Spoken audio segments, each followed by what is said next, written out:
Om Yathagnir Shakti Rama Krishna Sthita Hiya Sarva Vidya Swarupam Tam Saradam Pranamamyaham. I salute that divine widow, that Sarada Devi, who is the embodiment of all the Mahavidyas, Kali, Tara, Shodashi, Bhuvaneshwari, Bhairavi, Chunamastaka, Dhūmāvatī, Bagalamukhi, Matangi, Kamala, and others. I salute that goddess who is the embodiment of all wisdom, the repository of all mantras, who is inseparable from Sri Ramakrishna as heat is inseparable from a fire. Salutations to that incarnation of the goddess Sarada Devi. Om Vivarna Chanchala Rushta Dhirgha Chamalinambara Vivarna Kuntala Ruksha Vidhava Viraladvija Kakad Vaja Rata Rudha Vilambita Payodhara Shurpahastati Rukshakshi Drita Hastavaranvita Pravriddhaghonatu Brisham Kutila Kutilekshana Shutpipasardita Nityam Bhayada Kalaha Priya Bhayada Kalaha Priya. Om, I meditate on Mā Dhūmāvatī. She is pale and restless, irritable and old. She is clad in malinambara, soiled garments. Her hair is pale and she is dry-skinned. She is a widow with very few teeth. She is mounted atop a chariot, a vahana, whose flag is a crow. Kaka dhvaja rata rudha. With drooping breast, vilambita payodhara, and surpassingly cruel eyes, she holds a winnowing basket. She shows the boon-bestowing gesture. She is a crone with a crooked nose and crooked eyes. She is always hungry and thirsty. Nityam, always hungry and thirsty. She is the giver of fear, bhayada, and she is kalaha priya. Kalaha means quarrels, priya means very fond of quarrels. Om Shutpipasardhita Nityam Bhayada Kalaha Priya Devye Namaha. Salutations to that insatiably hungry and thirsty goddess, that fearsome goddess, the crone, who is always fond of quarrels and discord. Om Shanti Shanti Shanti Hari Om Tat Sat Shri Shmashanaya Namaha. Salutations to the cremation ground. Om alaxmī Devī Namaha. Salutations to alaxmī, salutations to poverty, salutations to inauspiciousness, salutations to divorce, salutations to mourning children, salutations to heartbreak, salutations to despair. Om, salutations to the great storm of cosmic dissolution. Om, peace, peace, peace. Jai Ma. So, today, before we do some hatha yoga, before we flow through some postural practice, I thought it would be nice to say a few things about Mā Dhūmāvatī. Because as you know, when we have our Palaharani Kali Puja, that new moon, very sacred new moon, it's a very important time to worship Ma Kali. But the 8th day of the waxing moon, right after that, Shukla Paksha Ashtami, is called Dhūmāvatī Jayanti. So we're celebrating a very, very niche, very esoteric form of the Divine Mother that is typically very feared and often avoided because of the various Mahavidyas. Obviously, all of them are quite terrifying and quite powerful. They're secret knowledge. Guyati Guya Vidya, secret of all secrets. This kind of knowledge is obviously in the very inner circles of Tantra because it's often associated to transgressive practices that are often power-seeking, but in the best case, dramatic, radical attempts at liberation by any means necessary. So it invites a certain kind of practitioner, either a practitioner who's interested in accumulating power, which is perfectly fine and valid, by the way, and is willing to do so at any cost in the cremation ground, risking life and limb, but it also attracts that same kind of person, that same sort of spiritual daredevil or spiritual thrill seeker, if you will, who is not just interested in power, maybe also, and maybe not at all, but is mainly interested in liberation. So that kind of person who's also willing to sacrifice life and limb, to take any risk whatsoever, and to do anything Oh, this is so interesting, you guys. That was funny. I chanted that mantra to Mā Dhūmāvatī. It's one of the mantras, I think, from the Pranatoshini Tantra, one of her dhyana mantras just now. And I have a picture of Dhūmāvatī. It's unframed. It's just up there, just jumped and fell on the floor. Just so sweet. Here she is. I guess she wanted to be shown. It's one of the rarer forms. This is by an artist named Batuk Ramprasad. Interestingly named Ramprasad. But Batuk Ramprasad.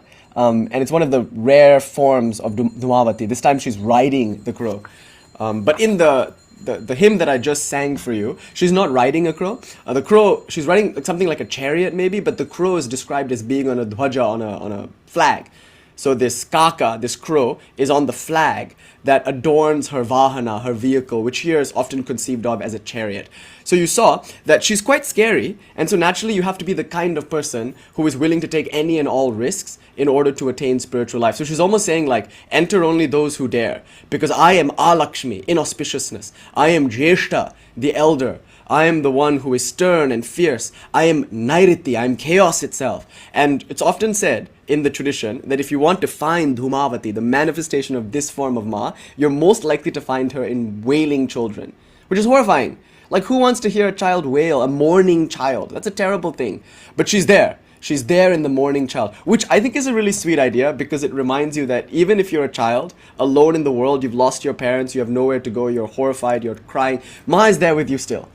You know, she's there in the form of this loving crone, this grandmother, who kind of stands off to the side, if you will, and watches you with full compassion. But she's there when you're crying as a child. She's there when lovers quarrel or when anyone quarrels. It says that she's fond of quarrels. She's kalaha priya. So anytime anyone is having a disagreement, she likes it actually. In one sense, she's almost invoked by disagreements. And you know, disagreements lead to divorce in the best case. They lead to war and violence in the worst case. In Tibet, as one scholar points out, McKinsley, that in Tibet there's a myth or urban, not urban legend, but a folk legend, I would say.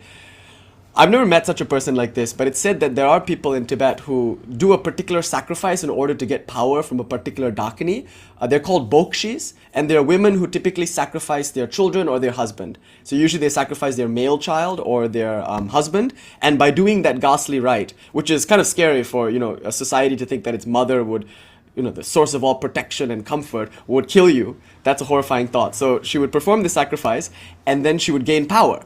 But through that power, maybe she becomes a sorceress, she can heal, whatever. But she's often feared by society because that bokshi is possessed by a spirit. And that spirit is the thing that gives her power. But that spirit is also insatiably hungry, thirsty, sexually desirous, and usually quite mischievous. So bokshis are feared. So as McKinsley points out in his analysis, like Dhūmāvatī and bokshis are sometimes equated. So when lovers quarrel, that might lead to a divorce, or it might lead to violence. Like maybe if you really piss off your spouse, she might kill you. And arguably that's all within the realm of Dhūmāvatī. She loves all of that. She loves quarreling, she loves that divorce, she loves solitariness, independence, loneliness, to be outcast, to be without any direction whatsoever. She loves all of that. She's also fond of people who live in cremation grounds, and she's often said to reside in abandoned houses, in deserted places, in cremation grounds like that. So you can see that her precedent in the Vedic tradition is a slew of deities, is a set of deities that are considered inauspicious. So Nairiti, whose name means chaos. A sword-holding Vedic deity who destroys institutions. Jyeshta, who's also seen with a bit of fear, because the name just means the eldest, but as the eldest, she's also a bit sour and bitter. And of course, alaxmī, who is like the alter ego of Lakshmi. Lakshmi is auspiciousness. We all love Lakshmi, and we all like to invoke her. Lakshmi Puja and Ganesh Puja are perhaps the two most popular tantric pujas that are performed on the exoteric popular level, you know, because obviously, who can blame us for wanting a long, happy marriage, for wanting a nice house, and for wanting sufficient wealth to be able to enjoy artha and kama, all the various meaningful pleasures of the world. That's the purpose of being in a society and coming together and pooling together our resources and coming up with urban infrastructure just to enable us to have a better life, to tame our animal instincts, to properly harness and channel our desires so we don't kill each other or rape each other or wage war on other tribes, like so that we can just be kind and sweet, and so through that attain some level of joy in life. That's wonderful. And so Lakshmi is associated with all of that. She's associated to like legal structures that protect people within the urban environment. She's associated to wealth, which often takes away the need for crime, all of that. Now imagine the opposite. The opposite of Lakshmi, alaxmī. So this would be those social institutions not working, like Gotham City or something like that in the Batman arc. You know, like it would be like all those marriages and friendship structures and urban structures, like all kind of failing. That's alaxmī, and we want to ward off alaxmī. So in most cultures, arguably in all cultures, the main effort is to ward off alaxmī, to ward off sickness, despair, heartbreak, and all of that, but to bring in Lakshmi. So imagine, what would it be like to worship, invite, and invoke that force which was previously called Nairiti, chaos, which was previously called Jeshta, the crone, the elder, and which was previously called Alaxmī, all that you don't want in life. Like, what would it be to invoke, to worship, and to approach those things? What a radical idea. So anyway, before we begin, I want to talk about why anybody would want to worship Mā Dhūmāvatī. Obviously, she's very special to us, and I'll mention the Ganapati Muni quote, how he conceives of Dhūmāvatī, and I'll talk a little bit, of course, about Mā Sārada and the link between Dhūmāvatī and Mā Sārada and the role of the widow in Indian society. I'll talk about some of the contraindications when it comes to worshipping Mā Dhūmāvatī. We know there are some rules, like people say one should not worship her if they are happily married. It's generally considered that a married person, a happily married person, should not have anything to do with Mā Dhūmāvatī. I'm a happily married person. I worship Mā Dhūmāvatī, right? Like, so what's that about? And even McKinsley, in his analysis of Mā Dhūmāvatī, which I think is excellent, there he says, the priest who was telling me that married men should not worship Dhūmāvatī was himself a priest of Dhūmāvatī and himself married with children. So in India, it's like that. There are priests, and usually they are brahmanas who are married, and they're in charge of like the altar to Dhūmāvatī or something. But it's generally maintained that it's best that you be a mendicant, a monk, a wandering beggar, a nun of some sorts. It's best that you be a widow yourself. She's particularly fond of widows and widowers. You know, she's particularly compassionate towards those people. And she's particularly compassionate towards like the lost and the outcast, those who live in cremation grounds. It's said that she bestows special favor to those who haunt cremation grounds. Not necessarily live there, but those who like the cremation ground. I remember when I first came here to America, obviously one of my first missions was to find a nice smashan in which to do sadhana. So back home, there's so many, and it's so nice because they're all open air, and they're all next to the Kali temple. So for instance, when I was back home, I could just go to the Kali temple. By the way, there's one Kali temple where I grew up. It's a legendary place because they built the murti, the image, with her head looking this way, right? And to her left is the smashan. And this is a legend. I have never seen a picture of her with her face straight on, but it's said that she turned her head. The moment the smashan was built, within a few moments of that, she like turned her head to look at the smashan. So we call her Tale Bhadrakali. So when you go there, you'll see her head is turned. Her whole body is like this way, but the head is turned. And they say in that temple that she's looking at her lord Shiva. Bhairava is there in the smashan, so she's checking him out, you know. So I love that image because it's very much like the image that we tend to meditate on, you know, that famous Bengali artwork where all the gods are praying to her, but she's kind of like looking away. So that radical independence of the goddess, who's just is going her own way, like that kind of thing is stressed in the Dhūmāvatī arc, if you will. So how beautiful. There's so much to talk about when it comes to Mā Dhūmāvatī because not a lot is known about her. She's a very mysterious and feared deity for aforementioned reasons. So it's worthwhile talking about her because in our tradition she's very important and we tend to approach her seeing her as just another form of the Divine Mother, but a particularly important form of the Divine Mother for us who are interested in spiritual liberation. And for us who are fearless, for us who are willing to have liberation at any means necessary. Okay, so having said that, let me just say a few things. So we've already covered the fact that Nairiti, chaos, Jeshta, the elder, the crone, and Alaxmī are all precedents for Mā Dhūmāvatī. And now we know that Mā Dhūmāvatī is represented as the widow deity, who is inauspicious in that she is to be found in all those things that we as a society typically reject and don't like. And so what it is to invoke her, many people say, is to invite those things. If nothing else, is to think about those things. By thinking about her, you're thinking about discord and conflict and about widows and widowers and smashans and whatnot. And so what you think about, you become. Or what you think about, you manifest. So it's best that you don't think about her. Because by thinking about her, you think about things that you don't actually want to have happen to you. You know, so that's why she's avoided and feared. But remember, she has a special love for widows and widowers, a special love for sannyasins and mendicants, a special love for those who haunt cremation grounds. She especially loves abandoned houses and lonely places. And she herself is always by herself. So naturally, if you're lonely, if you're a lonely person in the world, she's obviously going to love you very much because she's identified with you. So the general belief, the general kind of, I don't want to say superstition, but the general idea when it comes to Dhūmāvatī is only these types of people should approach her. And only these types of people will benefit by approaching her. People who are already widows and widowers. People who already live in the cremation ground, who are already mendicants, who are already outcasts, who are already lonely, who are already in despair. But if you are happily married, if you're living in a household, if everything in your life seems to be going well, then why would you approach her? Like, you wouldn't even want to think about these things, let alone worship it as the deity Dhūmāvatī. Right? So then why would a person like me, for instance, or a person like you want to worship Dhūmāvatī? I think it's even more valuable for people like us to do so. Like, I'm happily married for now. I'm in a nice house for now. My one-bedroom apartment, some of you might think it's a bit, you might not call it nice, but I think it's nice. I love it. And the body is healthy. I'm young. I'm cute. So, party time. No problem. It seems like Dhūmāvatī is the very opposite of that. So then why would I approach Dhūmāvatī? Because these things will not last. And especially when you're in the height of your power and youth and beauty and money in this world, it's doubly important that you pay attention to the reality of samsara. Otherwise, you will while away your best years while you have your best resources, both financially, energetically, and health-wise. Like, you'll while away all of these things that you could be devoting to spiritual life because you think you're quite safe.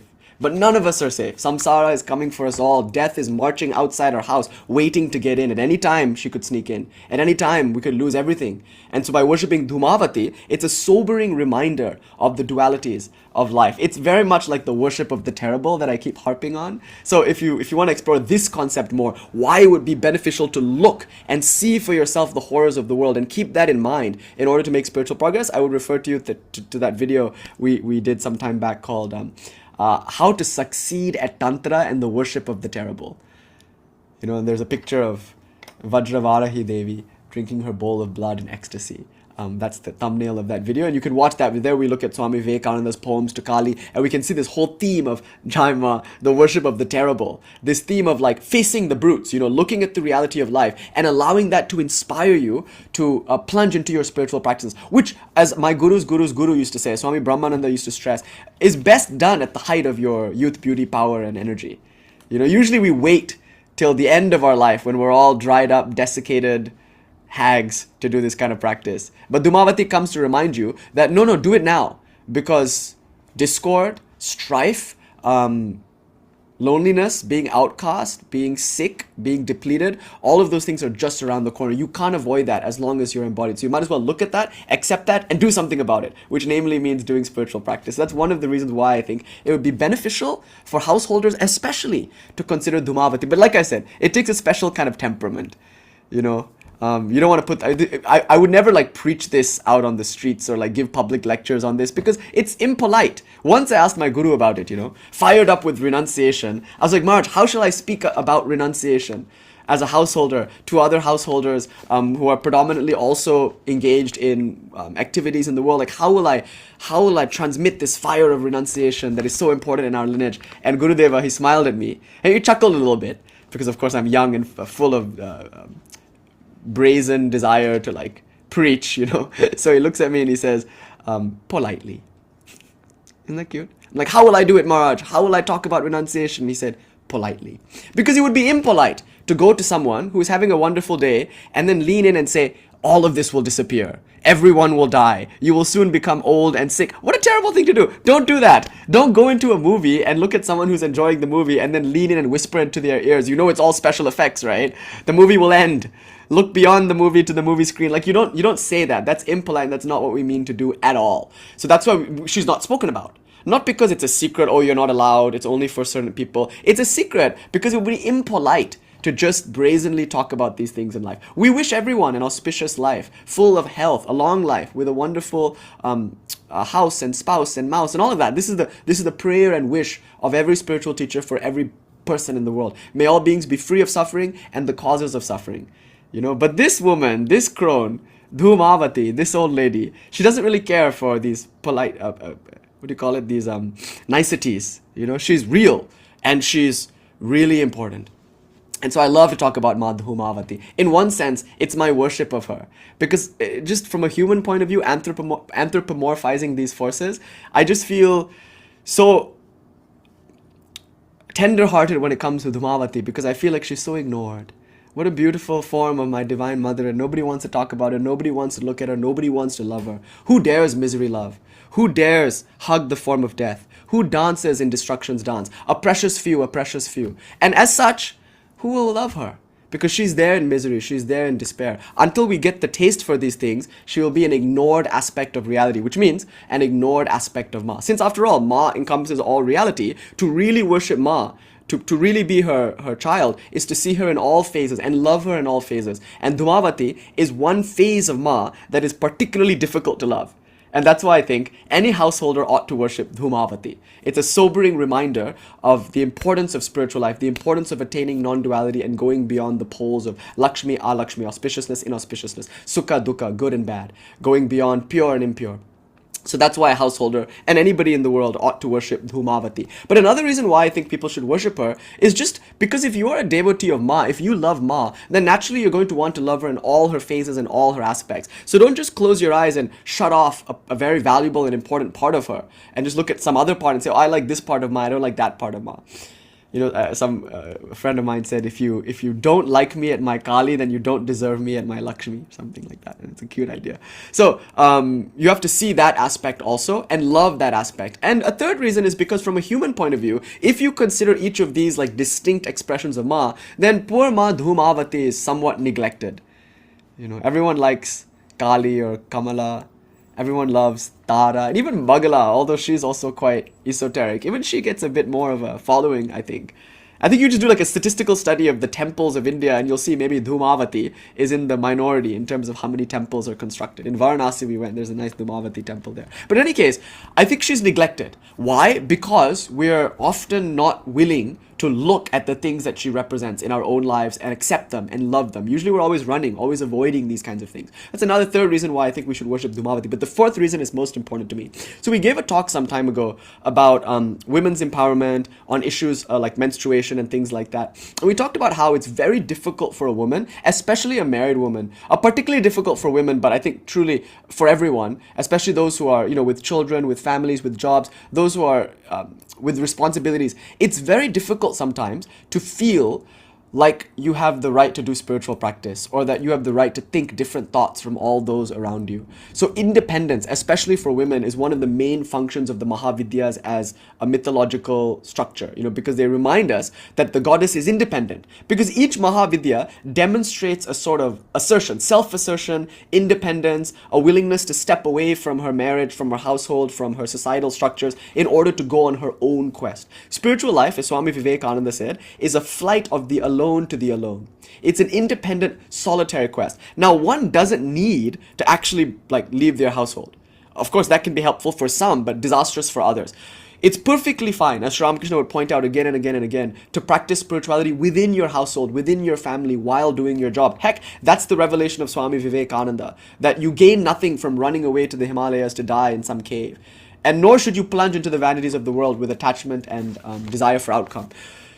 The teaching of the Bhagavad Gita, which Swami Vivekananda developed, innovated, and expressed with full force, is this: that it doesn't matter where you find yourself, then and there you can practice spiritual life, but it's going to be a solitary quest all the same. Maybe your kids, your family, your society, your work won't understand you, and that's just the way it should be, because it's an inner quest, a subjective quest. A quest into the chamber, the inner sanctum of your heart. It's got nothing to do with anyone else. But in one sense, it has everything to do with everyone else. Because once we discover the essence within, we find that we are one with all beings. And there's no distinction between you and me. But until that realization is had, until that non-dual absorption in the oneness is had, until then, it will feel like a solitary quest. We might feel like an outcast. We might have emotions, feelings, and thoughts that we can't share with anybody, even if we wanted to, because we simply don't have the words. So I think the worship of Mā Dhūmāvatī, besides the reasons already mentioned, is so important for all of us, especially mothers, especially people who have jobs and children and responsibility, because this reminds us, first and foremost, it empowers our individuality.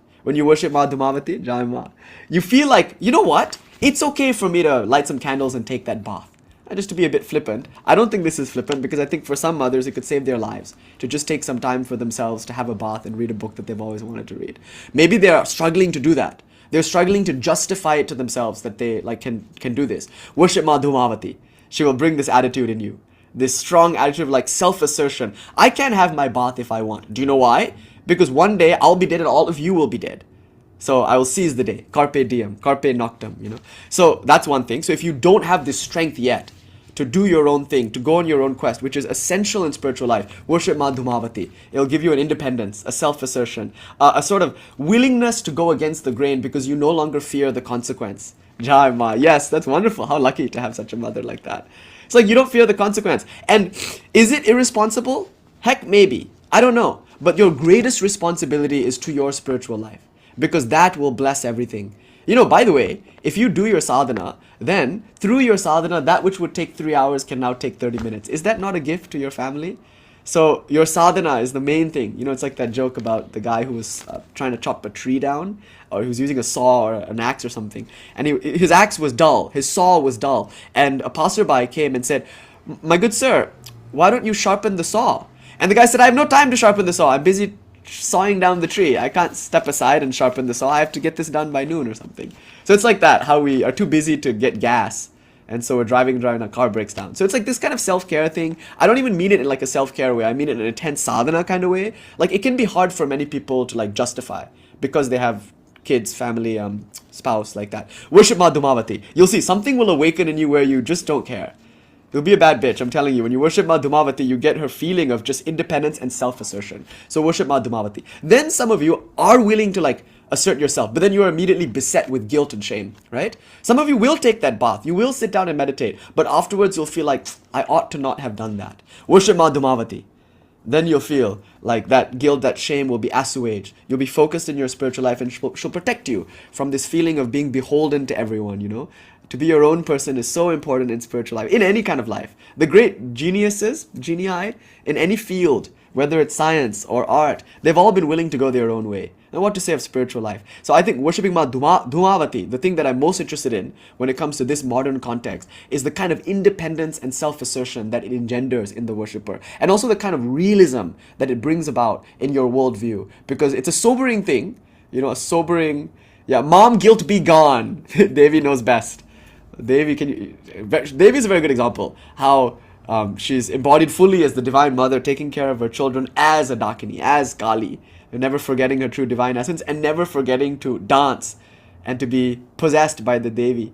So this is an important point, that these are 4 good reasons, I think, for householders to worship Mā Dhūmāvatī, for everyone to worship Mā Dhūmāvatī. In fact, one of my missions in life before I kick this body, is to publicly say her name more and more and more, because like to make her more public, I want to use my platform. People are always messaging me on Instagram. They're like, why don't you use your platform for this issue or that issue? Because I have my own issue, Baba. My issue of Mā Dhūmāvatī being neglected and ignored. So if anything, if I can use my platform for anything, it's to prioritize Swami Vivekananda's worship of the terrible, to show the goddess in this phase, because it really creates renunciation, which every one of us, householder or sannyasin, needs for spiritual progress.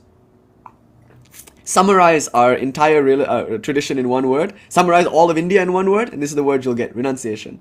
Vairagyam eva abhayam. That's one of the things we live by. Through renunciation alone comes fearlessness. Where there is desire for outcome, where there is fear for consequence, where there is the morbid attachment for flesh to flesh, where there is any hankering after societal institutions of false safety, where there is any pretense whatsoever, there will be fear. Fear and love do not coexist. So only the reckless, radical lover can verily be called a devotee. And such a person has no time for pretense, no time for attachment dressed up as duty, no time for desire, no time for fear. Their whole life is a fearless expression of vairagya. So if nothing else, this word should be on your dying breath. Vairagya, vairagya, vairagya. If you hold on to anything in life, hold on to vairagya, because it's holding on to that which allows you to not hold on, to let go. And Dhūmāvatī, to me, like Ma Sarada, like the widow in India, is the best representation for vairagya.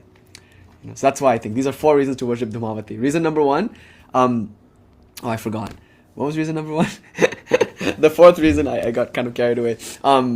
Reason number 1, I forget what order it was in, but one of the reasons was because she's neglected. Because she's one phase of Ma that we tend not to look at. If we love Ma, we want to love all of Ma. So we should focus on Mā Dhūmāvatī. Another reason is because she sobers us up to the realities of life, and she helps us understand Maya and duality and time and impermanence, and that will give us the courage, and not only that, the impetus, the urgency to do something about it, to do spiritual life. Thirdly, she creates a sense of independence, which I think is very important in spiritual life. So I think I had 4 reasons, but never mind. So here are some reasons to worship Mā Dhūmāvatī. So I just want to show you. If you go into our collections over here, some time ago, it's been so long now, I'm not really sure what I said in these talks, but if you go into Mahavidyas, the playlist is done, by the way. Oh, and I'm so pleased to announce, like, a lot of these were broken because of the YouTube ban, but at least everything up to here, up to the Q&A is good. I still have to work on some of these, but the Mahavidyas, they're good. They're like fully, I think, playable. So if you go here, you'll see there are two lectures on Mā Dhūmāvatī. Who is Mā Dhūmāvatī? Where we look at some of her dhyana mantras from the Pranatoshini Tantra and from the Shakti Sangama, and then over here also worshipping Mā Dhūmāvatī. So this is our third talk on Dhūmāvatī. I might have repeated myself a little bit, but I hope you don't mind. So as you know, in the Shakti Sangama, we get this myth, this idea that she is the smoke that came from the fire after Sati immolated herself. So that's one of the origin stories of Mā Dhūmāvatī. Like Sati in that story goes to Daksha's yagya. She's so ashamed when Daksha starts abusing her husband. So she decides to kill herself, which is a profound act of independence in her case. She's just like, fuck it, like I just won't stand for this. I won't let you stand here and abuse my husband. In fact, I don't care about you or my husband or about this world anymore. She's killing herself, which is what a sannyasin ceremony is. By the way, it's called the Viraja Homa, and they're powerful mantras that are kind of like funeral mantras. So many of the mantras, they're very secret amongst the sannyasin community, but the mantras like essentially assert your identity with Brahman, and then it's also a funeral. So you perform your own funeral, and you throw your astrology into the water. That's why some people are always asking me for my chart. I'm like, whose chart? Because although I'm a householder, in my mind I've thrown my astrology into the water. I don't care. What planets can do what to me? That's the idea. Because what? They can only do things to this body. They can only do these things to this mind. But at this ceremony, at this sacred fire, as God is your witness, you decide to die.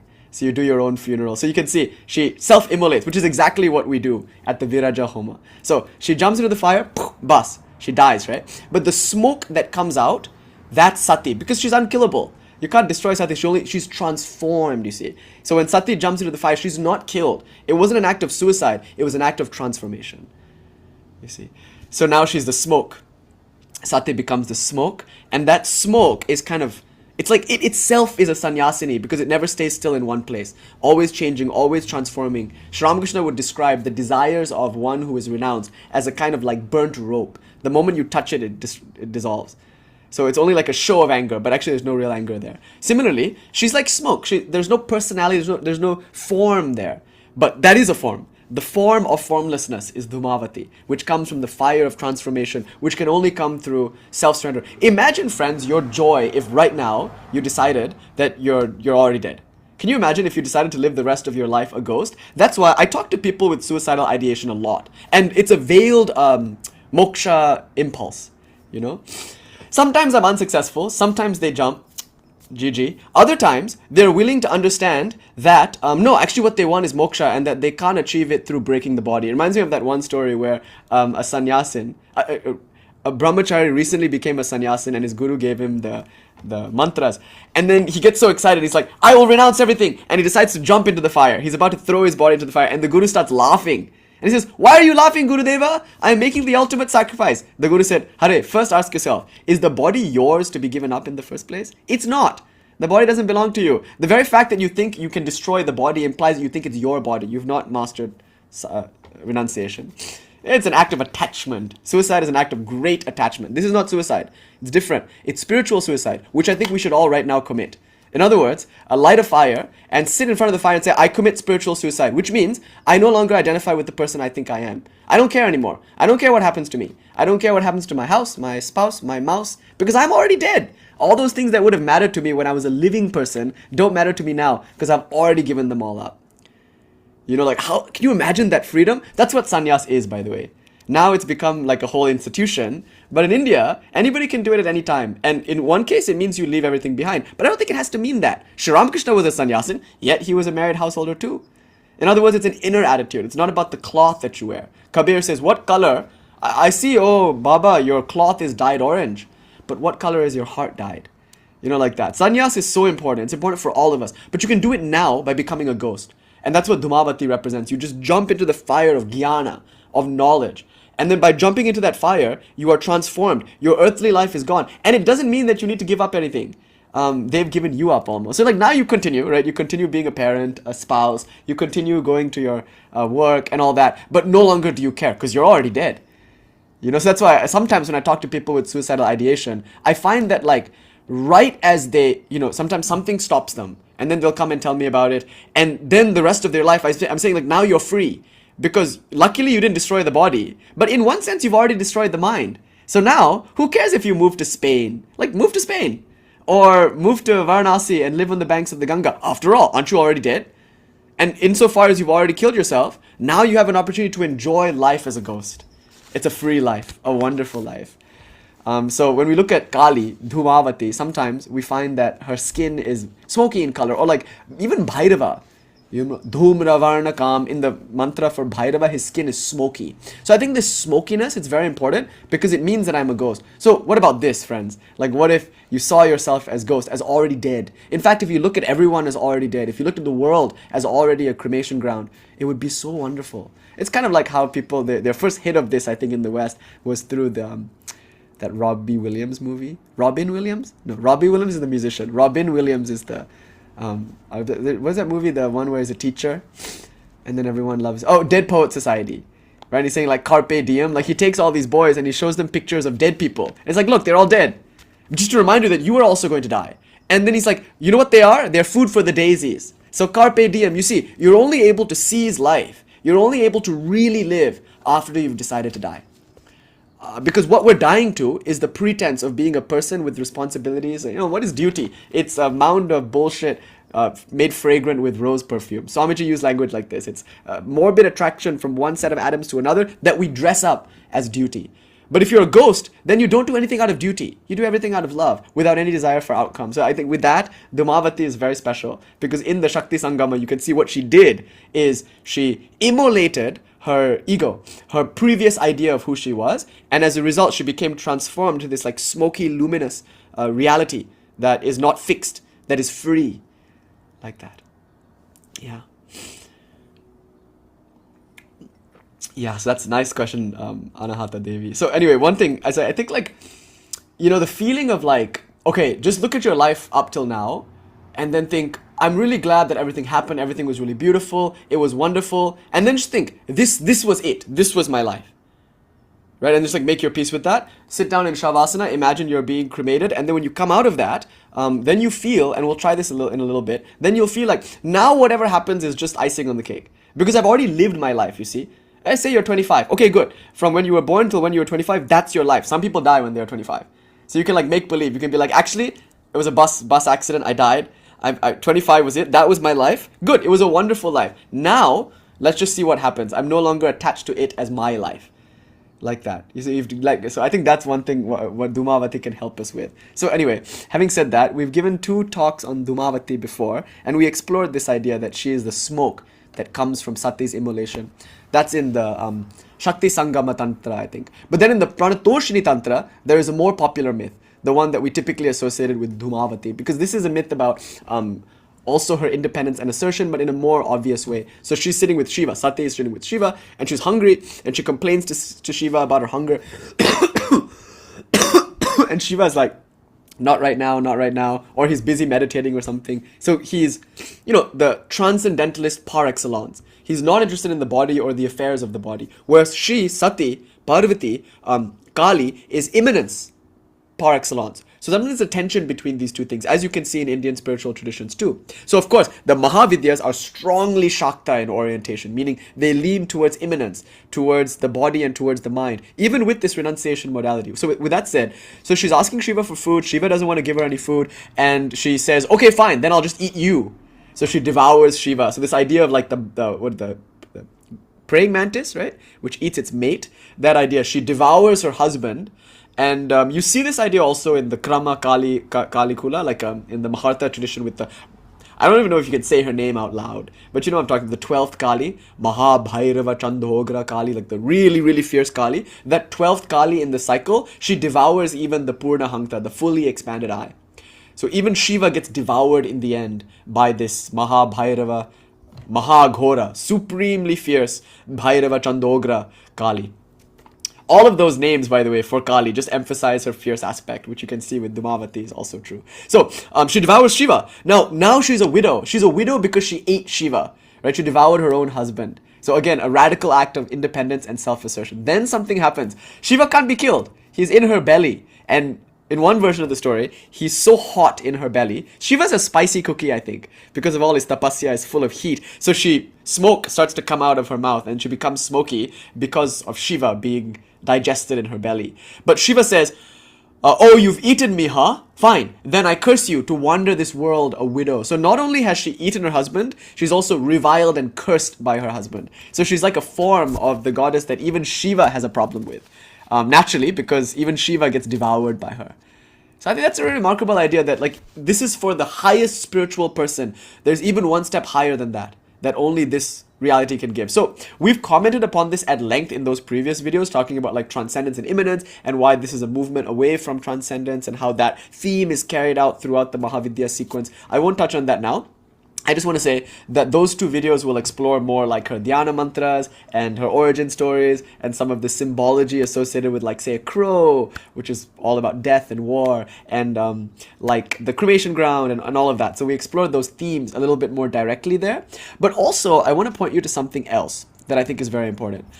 If you go to the Kali sequence, there's obviously a playlist just for Ma Kali. So if you go to this Kali sequence, there's one video here that I think will be quite good, especially for those of us who are in America.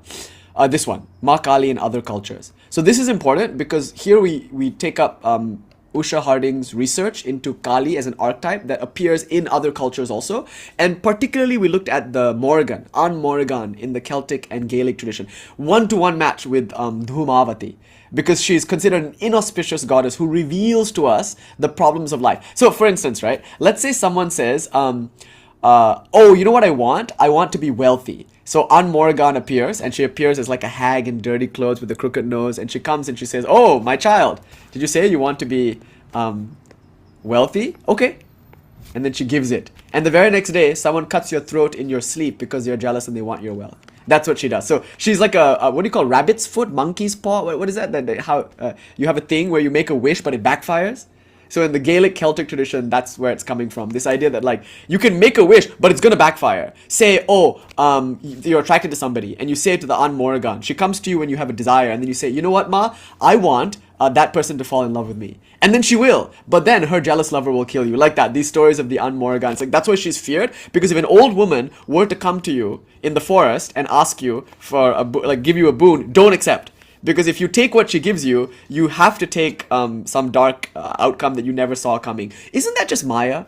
Because if you take anything here, you'll be taken by it. You come to use, but you get used. You come to enjoy, but you get enjoyed. So understanding An Morrigan is not about keeping her at a distance. It's about understanding that every desire comes wearing a crown of thorns. So you see the same myth appears in the Gaelic Celtic tradition as An Morrigan. But not just that, friends. It's the very basis of the Scottish and Gaelic communities. Because that country was called Caledonia at one time. Why was it called Caledonia? Named after Cailleach, who is a crone goddess. So An Morrigan and Cailleach are very similar in form. And that's why I think Halloween is so special. Because the point I was making in those previous lectures is this. On Halloween, this most esoteric form of Kali, who everyone is afraid of, appears as like a 2D paper cutout in every major grocery store in this country. You know, like as the typical witch. She's the stereotypical witch with the crooked nose, hunched over, reedy hair, like one-to-one.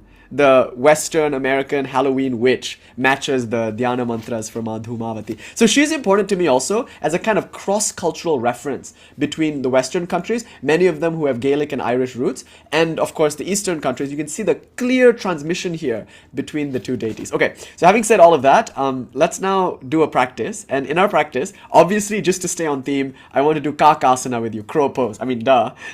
We'll do crow pose. And then maybe we'll do a Shavasana and just for the next 45 minutes or so, we'll practice. And then towards the end, Ma willing, we can recreate a funeral or like a cremation.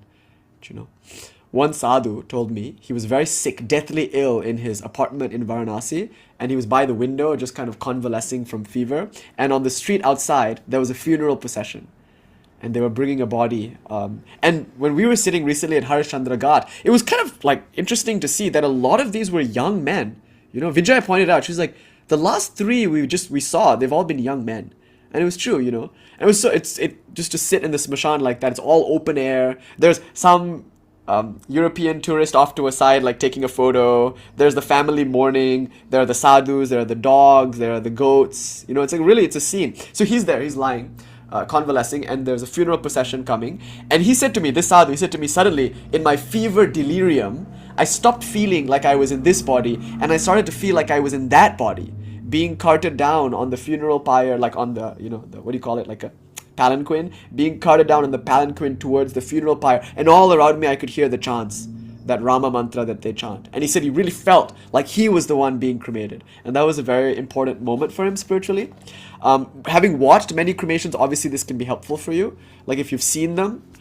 You know, one thing that really made an impression on me one time was I was watching this young man actually be cremated at Harishchandra Ghat. And he was on the pyre and they were all doing it, and the priest was doing stuff. But then I saw another man, a much older man, probably his father. I don't know, but I think probably his father. And one of the worst things in the world is for a parent to have to cremate their own child, right? It's a horrifying thing. So the father is sitting off to the side. Like, it's interesting because he's not really even watching the cremation. He's not even part of the process. He's just like on the side, and he's sitting like this. Let me show you. He's sitting like, just like this, you know, like that. And I was there for some hours, and so was he. Like, I just kept, my eyes were open. I'm just like looking at him, and I noticed he was just sitting there 4 hours in that same position. He didn't move at all, and he was just staring at the Ganga.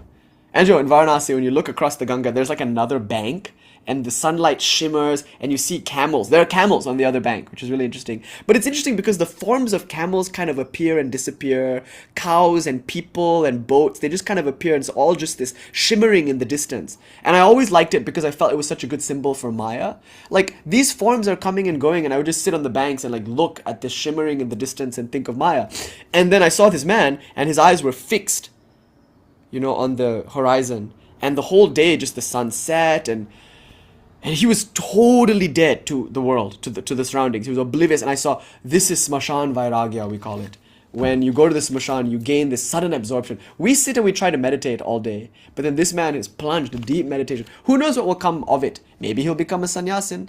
Maybe his spiritual life is helped, or maybe not. Maybe he'll forget about all of this and just go back to his life. Who knows? But it was clear that in that moment, he was one with all the sadhus. In fact, he was better than all the sadhus, because they were smoking their chilam, talking, trying to get dakshina from everyone walking by. You know, but he didn't care at all. He was absorbed in God, I don't know, in grief, who knows? He was absorbed, I'll say that. So I often see him, you know, when I think about, when I'm sitting and trying to meditate and my mind is running this way or that, it helps me sometimes to remember this man, the way he sat so still. He's not in a meditation posture or anything, he's, you know, in grief. And yet, he was one of the best meditators I've seen. A father who just cremated his child, you know. And so I think, oh, why don't I cremate my child? My coveted child, this body, this mind, which I'm so precious about. Let me just cremate the fella, the bugger, and then I'll be free. I'll enjoy my life for once in this goddamn life. Let me enjoy my life. And it only can come through renunciation. Okay, so having said that, Jai Mā Dhūmāvatī Devī Ki Jai. Om Shanti Shanti Shanti. Hari Om Tat Sat. Shri Saradarpanam Astu. You know, I suppose it ought to be mentioned, and I have mentioned it, but of course in our tradition, Sarada Devi is specifically linked to Ma Bhagala because she manifested that form. But we also see a lot of Dhūmāvatī in her because she's a widow. Not really. Sri Ramakrishna appeared to her and said, why are you taking off your bangles? And she's like, because I'm a widow. And he's like, but I'm not dead, I'm still here. So not really. But for all intents and purposes, she presented as a widow. You know, she would perform these crazy austerities like the Panchatapa. She would go on these pilgrimages, which is typical of a widow, by the way. So in Indian society, when your husband dies, what are you going to do?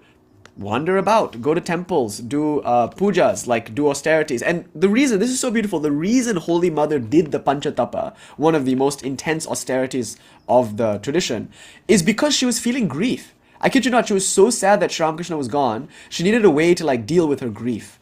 You know, and so she heard from a sadhu that the way to overcome grief is to perform this puja, this particular tapasya. So what you do is, you from morning till sundown, you sit in the middle of 4 fires. The 5th fire is the sun.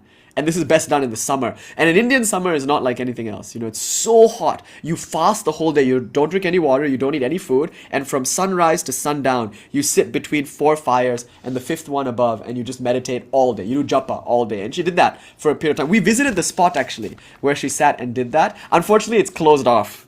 I was like so excited. I was like, I can't wait to sit there. You can't. It's closed off. But it's still powerful. They've drawn a Sri Chakra on the floor where she sat and performed this thing. So we sat there and meditated for a little while outside the enclosure, and my God, it's a place. And by the way, I didn't see this myself when I was there, but it's said, and it has been said to me many times by many people, many trusted people, that when you go into this Nilam Babu garden house, like when you go into the shrine, there's just a picture of Holy Mother there, but it's said that she is the kind of picture that moves her eyes.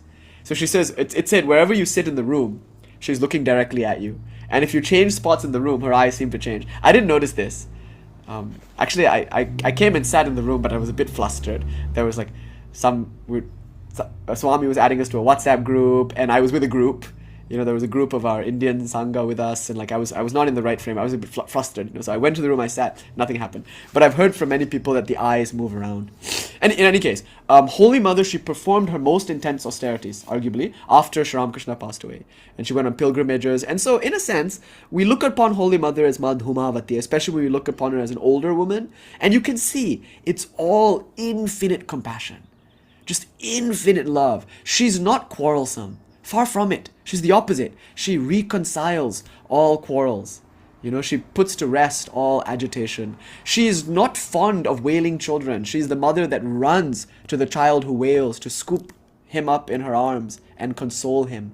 So most people, when they look upon Dhūmāvatī, they feel afraid. But those of us who are in the lineage of Ramakrishna, Vivekananda, we don't have a problem with renunciation. We don't have a problem with looking at these things in the world because our mother is with us.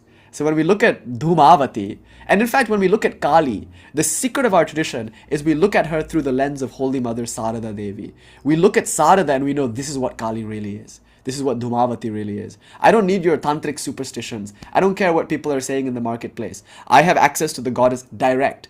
And that's revealed to me what she's truly like. Whether or not your superstitions are true, I don't know. But I only know what I know. And because I saw her, and because she's here as Sarada Devi, we know. That's what the direct disciples would say. So from them, we've learned this attitude of no fear whatsoever. We don't fear these forms because we see them in Holy Mother Sarada Devi, and we see only love and compassion and sweetness there. Right? But that isn't to say that there weren't a lot of family problems around her. So one thing you have to remember is that she was also really fierce. Because in the sense that her family life was really complicated. When people went to her to get money, and many people tried to get money because she was the first lady of spiritual India. And so her family was really frustrated with her. So it all comes down to this, friends. I think when it comes to the Mahavidyas, the only question I have to ask you, insofar as you want to approach these fierce forms, is this. Are you a kitten or are you a mouse? Because if you're a mouse, then all these warnings and disclaimers apply. Because a mouse is treated one way by the cat. But a kitten is treated quite another way. What does it mean to be a mouse? To have desires in this world. And that's perfectly normal and perfectly fine to have. But if you want things of this world, be forewarned. These are goddesses of renunciation. So there might be some rude awakenings, and that's good. That's part of it. But if you want only God, you have nothing to fear. Because these are the deities that will help you with that quest particularly. So may we all have renunciation. May we all approach Dhūmāvatī with only love and joy and safety, knowing that she is the mother of all. May we see her in each and every moment. And may we come to divinize grief and tragedy, seeing that also as another form of the Divine Mother. Jai Mā Dhūmāvatī Devī Ki Jai. Alright, so